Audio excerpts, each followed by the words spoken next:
Assalomu alaykum, taka do'stim. Men kecheden beri men настроение жоқ.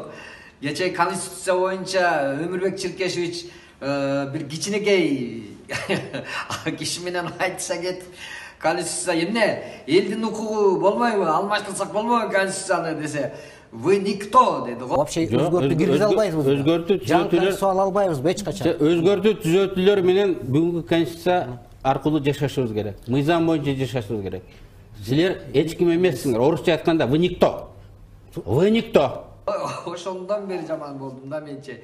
Вы никто дегенде багыш кичинекейди ушундай басытканда бер жактан мен кошулуп ага болушкум келип, вы никто дегенде а ты кто деп айтайын деп айттым, бирок бер жактан ошондой кыйналдым. Ошондо мен ойлоп атам да, Ömürbek Çirkeshevich вы никто деп кичикейлерди айттыбы же жалпы элди айттыбы? Вы никто, менин конституциям менен жашаш керек деди. Мен ошону түшүнбөй калдым да.